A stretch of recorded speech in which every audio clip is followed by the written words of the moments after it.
Hey, everybody, I'm Jody-Vance. And I'm George-Affleck.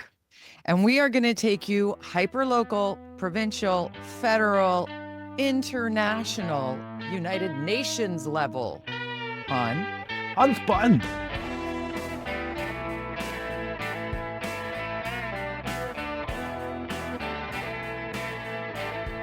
Yeah, we will talk UN on UnSpun. Oh, we spin it right around, baby, right around. Like a like a record baby, right? Like a record baby, right around. Let's start super hyper local, okay? Yeah. UnSpun, we want to take the spin out of what we're seeing in the headlines, and there were lots of headlines locally over this past week. We always record on a Thursday, you and I. So, I mean, the news cycle happens so fast these days. Remember when we thought, what do we do when there's a slow week? When it was the Victoria and we were chopping, wood choppers were the issue. Wood chippers. Yeah. That was a scandal. Anyway, let's start with a new party, yet another new party for the 2026 municipal elections in Vancouver, and a new voice running for mayor. Yes, Rebecca Bligh, which is running for mayor with the Vancouver Vote Vision Vancouver 2.0, I call it. Oh, do you? Based on some of the people I saw in her video and some of the people behind the scenes, it looks like it's basically all the people behind Vision. So I had their deal, I think, in the video, who's a counselor with Vision. So it's basically Vision 2.0 for those who are interested in Vancouver. Yeah. So what does that mean then? Like what Vision 2.0, like what is that? What is that without spin? It's all spin with Vision Vancouver. I think they're trying to find, I mean, where does Ken Sim land on the political spectrum? Does anybody know? I think there's an assumption he's center right, further right than maybe we've had previously. And then, but you win, as we always talk about in Vancouver, with the mushy middle, the center. So we got the BC Liberal, the Vancouver Liberals. We got, this new party, Vancouver Votes. Sorry, I totally, something Vancouver Votes. And I can double check. Yeah. And then you've got the conservative Vancouver Conservatives. So and who knows who their candidate will be. Probably John Cooper. Who knows? So it'll be interesting if they run a candidate at all. I mean, I think that's what's going to be interesting over this next year. Literally, there are so many people. I mean, I get asked still if I'm running. I mean, literally, why would me and 5,000 I asked you last people. week. It's called Vote Vancouver, by the way. It's Vote Vancouver. Vote Vancouver is the name of the party. So Rebecca Bligh, originally was really like closest to Ken Sim, wasn't she at one point? She came, I mean, she was NPA. She came in after I left when Ken Sim ran for mayor. He brought her in as a candidate along with some other people in NPA. Then she won, he lost. Then she left the NPA along with a bunch of other people. Then he coalesced, grabbed them, and started his own party, which became ABC. And then added a few other people in there. And then, of course, they won a massive majority, all three levels of government in Vancouver: Park Board, School Board, and Council, which he's thrown away over the last couple of years. So now they had a supermajority on Council. They lost that when they kicked Rebecca Bligh out of the ABC party. And she's been. And for what reason? Why was she kicked out? Nobody's quite sure, at least publicly. I think that, generally you're not doing what the caucus is telling you. You're not aligned with, you're not taking the marching orders. You didn't fall in line like a good soldier would. Exactly. And ABC's gotten in trouble through the ethics ethics commissioner in Vancouver. Like, they've been holding caucus meetings, which, because they have a majority, like I was in council, there's only two of us. You have a caucus meeting, nobody cares. It's like nobody power.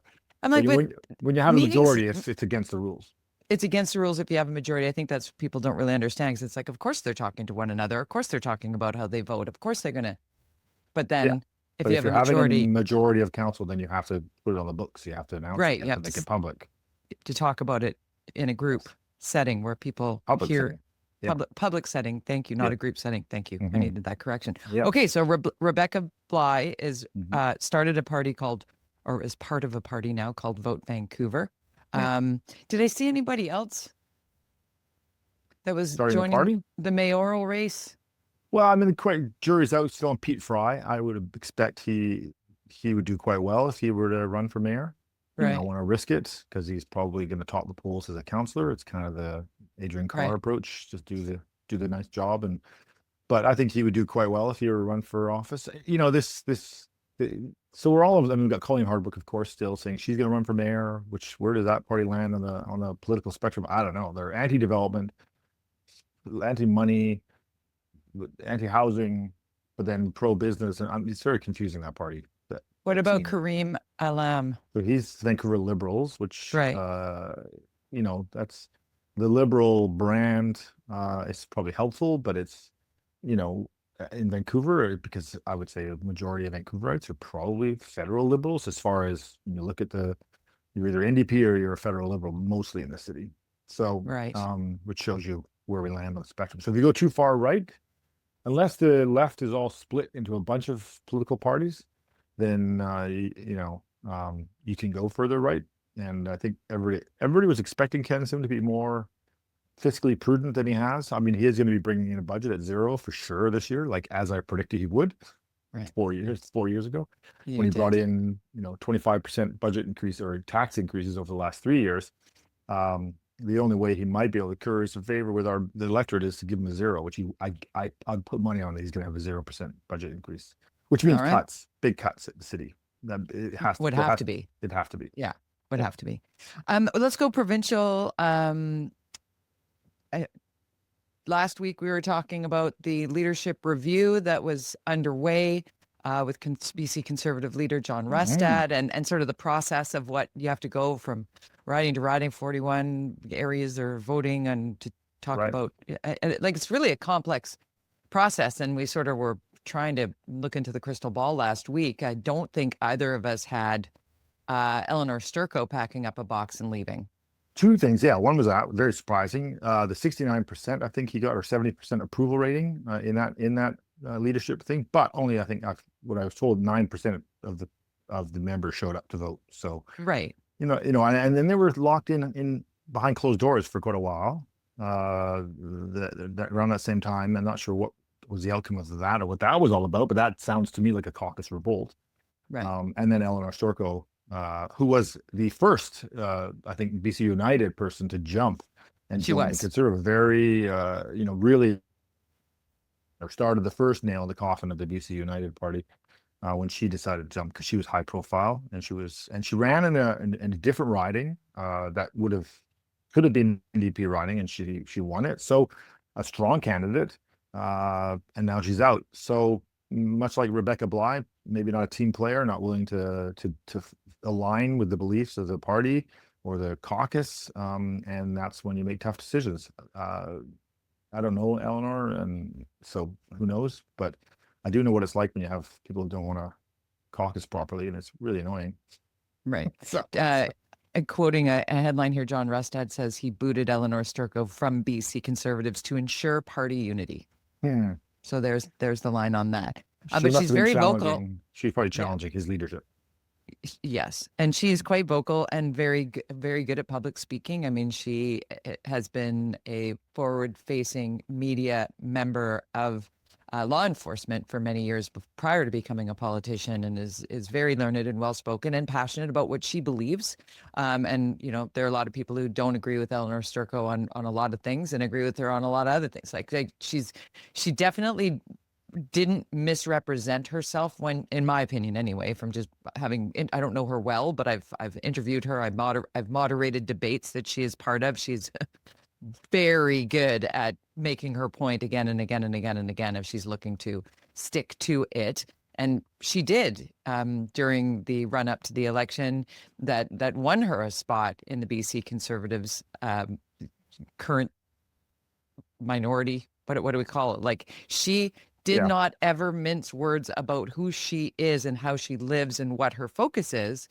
She's a member of LGBT community, right? She is. So she's married to a woman, and very proudly so. And which for the Conservatives, good for the brand. But then what? Pro-police now it's not. And pro-LGBTQ is something that, very strong opinions on safe supply, very strong opinions on, I see Eleanor Sturko doing something else with someone We'll see. in Who some knows? way. I don't know. Who knows? But it was quite a move. But yeah, for her to be ousted leaves somebody who will speak very pointedly, I believe, in the weeks to come. And we're getting used to that in media, aren't we? Really? Very pointed talk. We'll get to Jimmy Kimmel and Donald Trump and all that in a second. But first, we got to go to the BCGEU. I want to ask you about this. So the strike, the government employees union, this strike is ongoing, but we're seeing it escalate. And whenever strikes escalate, it starts to impact community more and more. And again, the restaurants are in the crosshairs here. This is so tough for the restaurant industry. Yeah. I feel for Ian Tostinson at the BC Restaurant and Food Services Association. Man, he is getting so much camera time again because the strike escalates because where do you block? Well, you block the liquor distribution branches. And there are a lot of people like, why? Why that? Hit him where it hurts. Hit him where it hurts. You get as much as it may be bad PR, it's just raises the heat. And people just say, I need my bottle of Jack Daniels. No, you can't have it, can you? Can't have that anymore. A bottle of Burrow. I probably can't get that at a liquor store either. It's too popular. Bottle of, give me something. It's a bottle of Mission Hill. There we go. I can't get it. So, I think even though it's a bad move from a PR, like, how dare you? It's the most high profile government ever. Everybody wants a glass of wine or whatever, and hit them where it hurts, and that raises the game. And it's kind of the last straw, really.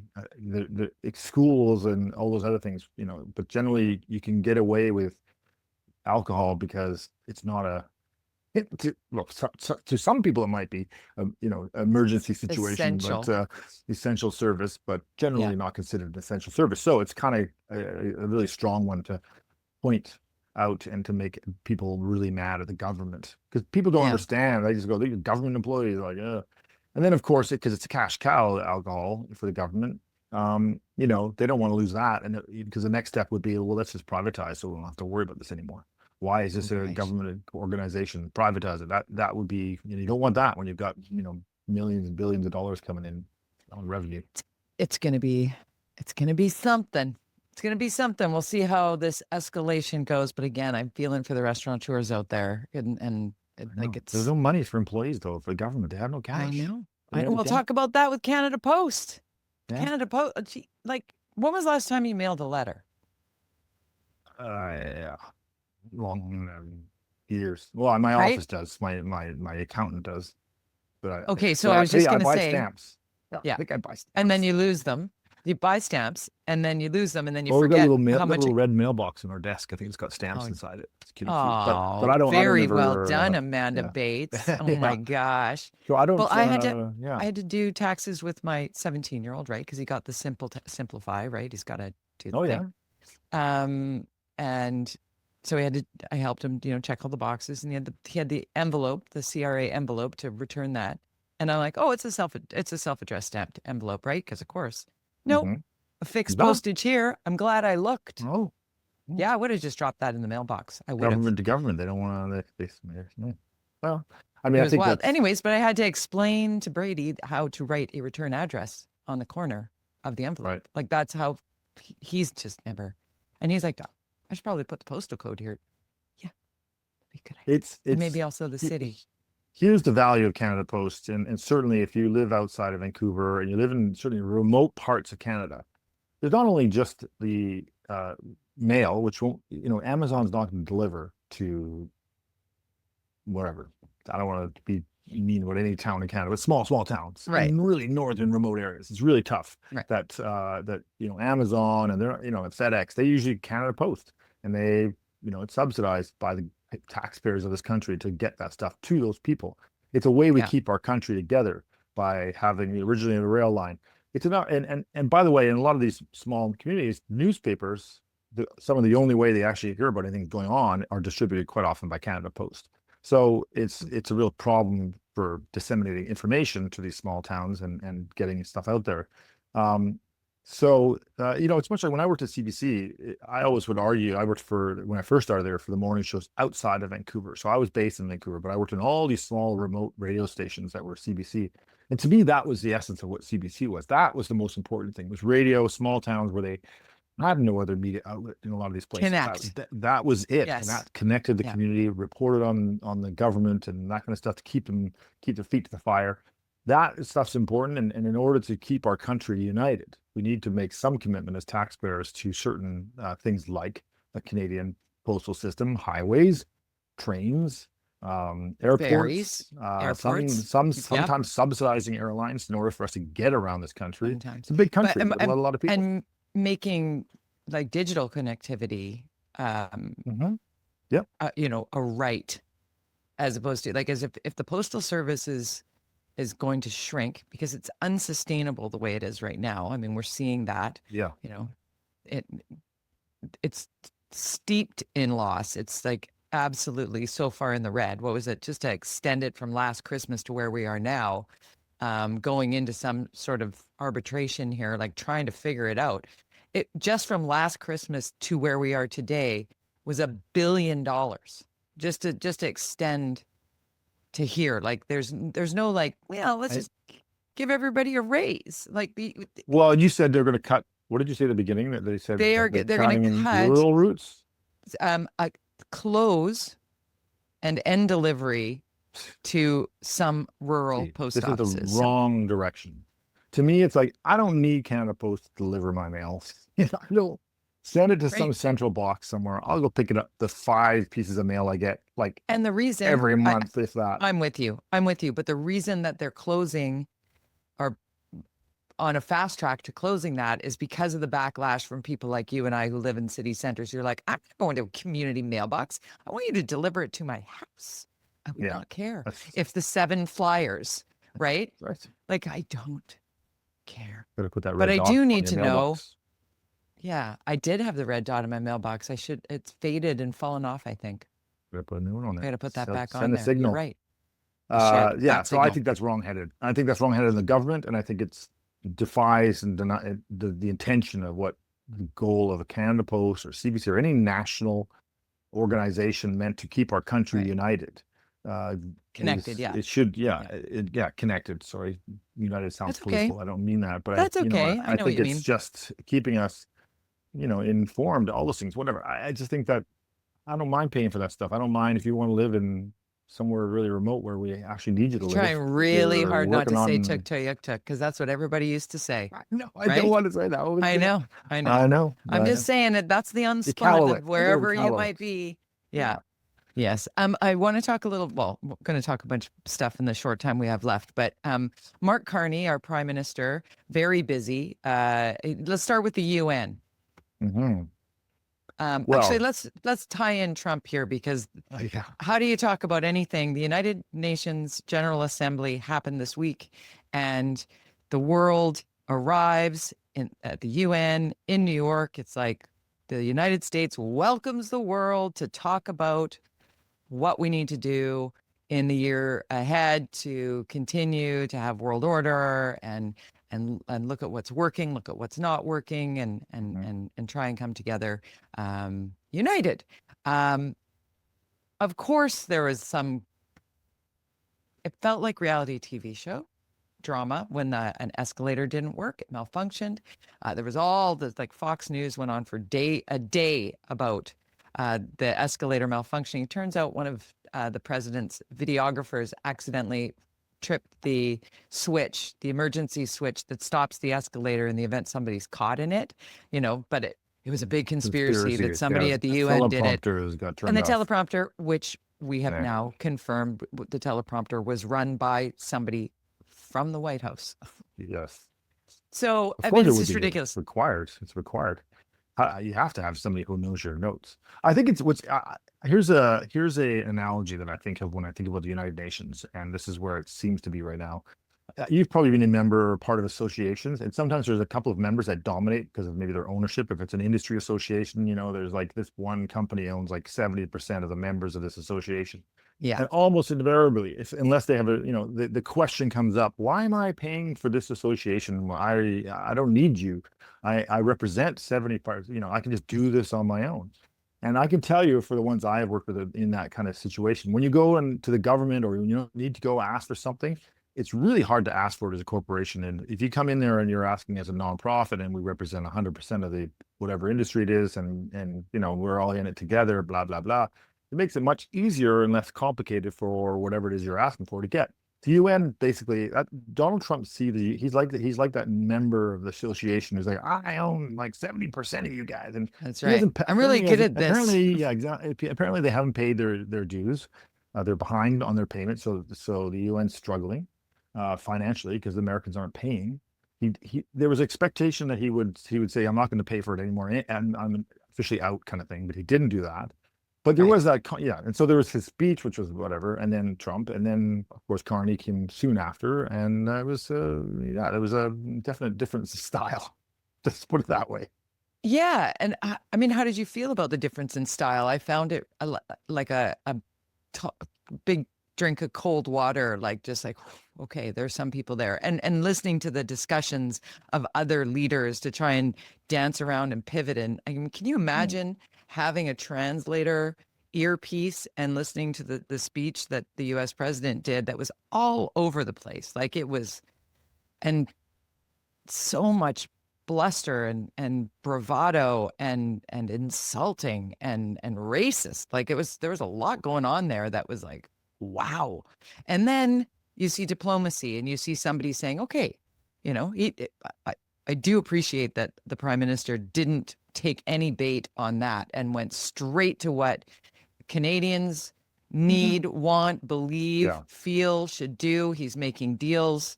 He's made a trade deal with Indonesia just today as we're recording on a Thursday. He's over in the UK trying to search for some new investment partners in that market. I mean, he's been back and forth. I'd like to see his air. And he did that Q&A with I forget who at the United Nations, and they did it. And there was that woman thanking him, the journalist thanking him for the way he's governing, which was interesting. But we're Canadian, even that's just how we are. It is. And so, I like it. He kind of said that we have a different style. And so I don't know. I mean, he's not embarrassing us, that's for sure. But I can see how there's a lot of conservatives in Canada who aren't happy at the speed at which things aren't changing. There's a lot, Poilievre's thing is you keep talking, but where's the deals? Where's the pipelines? I mean, we got to see some progress soon. Otherwise, these stuff won't get built within, certainly in his term, won't even be started if he doesn't get going fast. So all the stuff that, we got to see some big things that make big money for Canada, because that's what we need, cash. Yeah, these things take time to build, though, don't they? Right? Yeah, but just the investment, how many months into them creates stimulates the economy, though. Let's hope. Creates confidence in the economy. Yeah, we do need a little dose of confidence, don't we? Something the NDP could learn from. They haven't given us any boost of confidence since 2017. So, hey guys, give us a little boost here. I'm actually more than a little bit worried with somebody who I love. As most people know, my mom has Alzheimer's and is in a care home, and luckily we had enough money to afford put mom in a place and space where she's safe. But the BC Care Providers Association put out a press release yesterday, very concerned about a pause. I won't get into all the details, but basically, the supply and demand is way out of whack. Like when mom went into long-term care 2 years ago, we were able to secure her a spot fairly quickly. I mean, it cost a freaking fortune, George, and waiting for a subsidized bed. I mean, they could just take all of your money until you don't have any. But now you can't even get on a list. Wow. To maybe get in to pay for, like, it's because the boomers are getting old. And the demand is huge, and we do live in the Hawaii of Canada. So a lot of seniors from across the country find it more livable to be out here, and then need more as we, So there's no local priorities. Like they don't say if you didn't live here before, anybody can get in these places from across Canada. I'm not sure. I'm honestly not sure, but a lot of people. I mean, if I lived here and my mom lived in Toronto and then she had a fall and did a backslide and all of a sudden she had dementia, I would move her in with me. And then if she was here and moved in with me, I would find her a care home. And, like, so I'm not sure. That's a good question. Yeah. There's nothing left for us. Oh my God. Oh my God. Yeah, our kids will have to take care of us. Let's talk a little bit about the Jimmy Kimmel back. Last week we were on as he was pulled. And interestingly enough, I did have a moment when watching his return when he mentioned George Carlin, because I do believe if we rewind to UnSpun last week.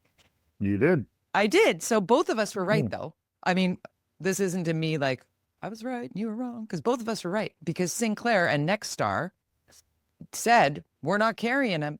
So there are there's like millions of people in the U.S., 30 stations, 30 markets that did not see Jimmy Kimmel because Nexstar and Sinclair Broadcast, who distributes Disney's product, Jimmy Kimmel. But did you see the YouTube numbers? Yeah. They pushed everybody. One night. Yeah. They pushed everybody to YouTube, and everybody's like, why do I have cable? Probably not the best move. My kids don't watch it. They don't watch any cable. They don't even know how the TV works, I don't think. It was interesting. And it just shows you for America's, whatever their decision, vote with your feet, vote with your wallet. You put the pressure on $3 billion in lost revenue for the Disney Corporation in like 2 days. This is how you make an impact. You can, and then vote in an election if they ever have a presidential election. Make sure you show up. That's the key here. Show up, tell them how you feel, and that's how democracy works. And when you feel helpless, like you're just some random Canadian, right? People would be like, "You're not even American. Why do you even care?" Like, okay, they're really close to us.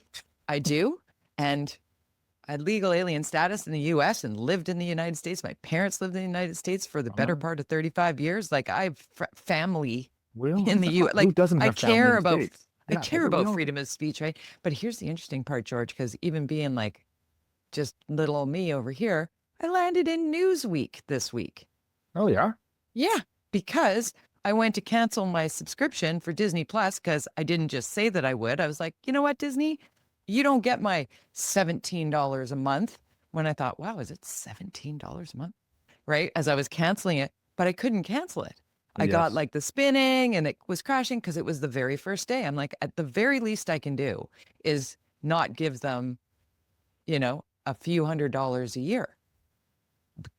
I'm out. And then I took screen grabs of my inability to cancel, and I put a little collection on and I put them on Twitter. And I guess Newsweek saw it because it was one of the first to move and put it in one of their articles. And all these people started sending me Newsweek. And I was like, oh God.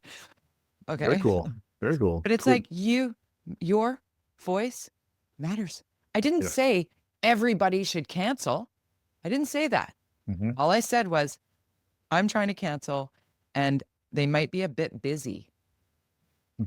Yeah. Little did we know that a week later they'd be $4 billion busy. Yeah. People were canceling their $150,000 weddings at Disney parks. And if I were Disney right now, and I'm not, I would say, you know what, Sinclair and Nexstar, we're going to put Kimmel on our streaming platform, and it's going to be free every week instead of the YouTube numbers getting it. Because once you download the app and you get the thing and you turn on Disney Plus and there's Jimmy Kimmel, you don't even have to subscribe. You just I think go ahead and watch it. And then you're like, oh, they got Star Wars. I don't understand. Like, we watch British TVs here, and we don't have, I don't know why are we even using TVs anymore? Why are there distributors? Why? Why can't I just plug my computer into my TV and for all the channels? Why does it have to be so complicated? Like, my phone has the global app, but it doesn't do much. Hey, you know what I have to say? The TELUS TV Plus app, when I'm away in Canada, I can't do it in the United States because you're VPN, whatever. But if I'm, up at a lake, I can log into my TELUS TV Plus, I think it's called, and watch all of my local. I get the guide, I get my PVR, everything. That's how I watch playoff hockey up there. Maybe they don't do that in the States. I don't know. Probably. But anyways, I think that Disney, the damage is done. I'm not sure. I think that brand is tarnished now. Not, and it's funny because you think about what they did during Florida and the whole LGBTQ thing, and they were like pushing back on Florida and the government, and now they're, thanks to this distribution company. I think that the whole model is crazy, and it needs to be looked at. But of course, that's where this all began. That's what I said last week. This is an issue with the FCC, not about this distribution company. If they don't want to do, that's their prerogative. That's what you said. And if Disney wants to fire him, that's their prerogative. But this guy in charge of how licensing works is being totally biased publicly. Yeah. That is wrong. That guy should get fired. Yeah, it's wild. I will say one more thing with a local twist. I love that Sarah McLachlan, our beautiful, wonderful, incredible songstress with a new album out, Better Broken is the single. She was supposed to be at her Disney Plus documentary, building a mystery all about Lilith Fair, and unbelievable. She was supposed to attend the premiere of that. And she went, you know what? No. She said no. And I love that, Sarah McLachlan. I love it. And then I also love the fact that Jimmy Kimmel, when he was told he was going back on the air, went, Sarah, you're my musical guest. Yeah, that was cool. Smart. I loved it. Smart. Okay.